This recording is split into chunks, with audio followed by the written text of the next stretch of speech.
Christine! Welcome back to my channel! And if you're new, welcome! So in today's video, ipapakita ko sa inyo yung eyebrow stamp ng O2O. Binigyan nila ako ng PR package and ito po yung itsura niya. Yan. Thank you so much O2O Philippines. Ito po yung product nila, yung eyebrow powder stamp. As you can see, there. And ito po yung directions nila. Yan po yung packaging nila. Very minimalist. I really love the color of it. Gusto ko yung mga gantong color. Ayoko ng super bright and loud. Yeah. So, I kind of fell in love dito talaga sa color ng O2O packaging nila. I got the shade Dark Coffee Brown. They actually have these three shades. The Light Coffee Brown, the Dark Coffee Brown, and the Caramel Brown. So, I think yung owner ng O2O is a coffee fanatic.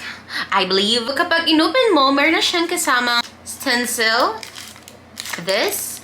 Super kapal niya. And this is actually a 10 different shapes ng eyebrows. Diba? Panalo. And including, meron din silang spoolie. Yeah. And ito po yung itsura ng Dark Coffee Brown powder stamp. So, yan. Actually, I got the 01 shade then, the light coffee brown in here. Yeah.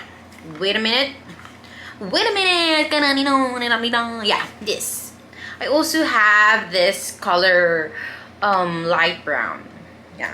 So, para mas makita nyo, ito po siya. Yeah, ipapakita ko na sa inyo yung phone ko. And I'll be putting na lang dito sa video yung mismong picture. Po yung mga stencils niya.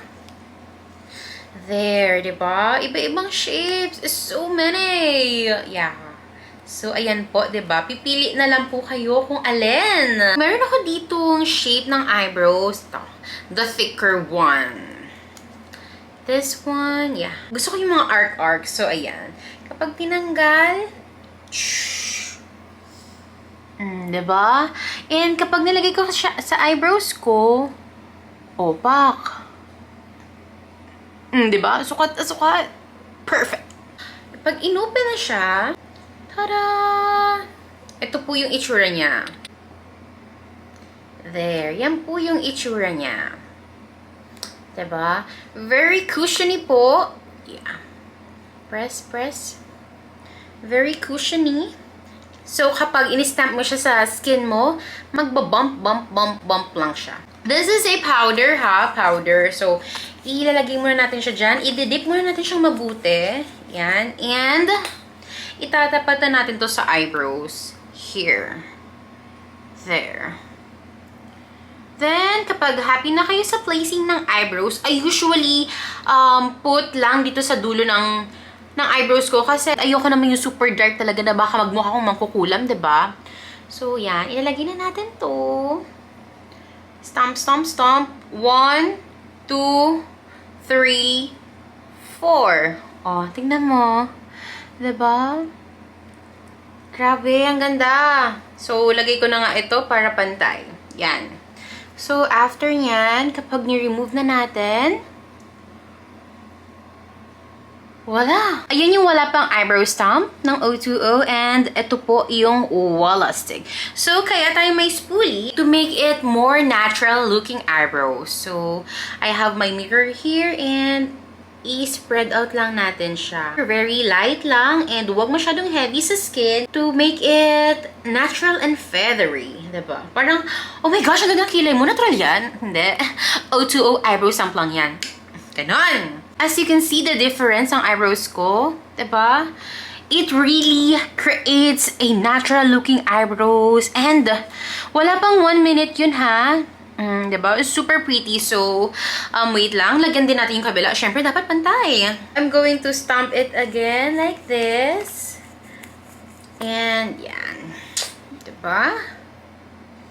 See? Yung ginamit kong stencil dito sa left eyebrows ko is gagamitin ko rin siya dito sa right side ko. There. And when you're happy sa placement ng stencils, you're good to go to stamp na the cushion.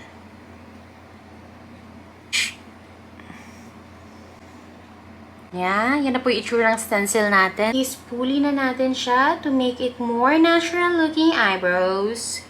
And wipe lang dun sa medyo excess part. Diba? Diba?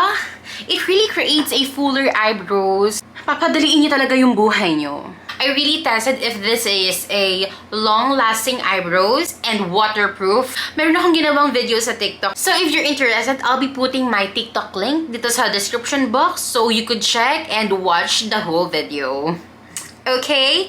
So, yan. Actually, tapos na tayong mag-ayos ng eyebrows natin, diba? Very quick lang talaga siya. Super.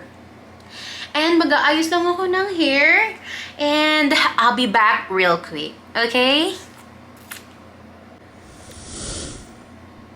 And we're all finished! Diba? Nilugay ko lang yung hair ko. Ganong klaseng ayos na yung sinasabi ko sa inyo, diba? Grabe, ang ganda talaga ng O2O eyebrow stamp na to. Diba? Super dali, super bilis. Parang nag-hire ka pa ng professional eyebrowist. Professional eyebrowist. If you like seeing more of this kind of video, don't forget to like and subscribe to my channel. Give this video a thumbs up. And comment down below on what do you think sa product na to and may mga products kayo na gusto nyo makita sa channel ko. So guys, thank you for watching! Bye!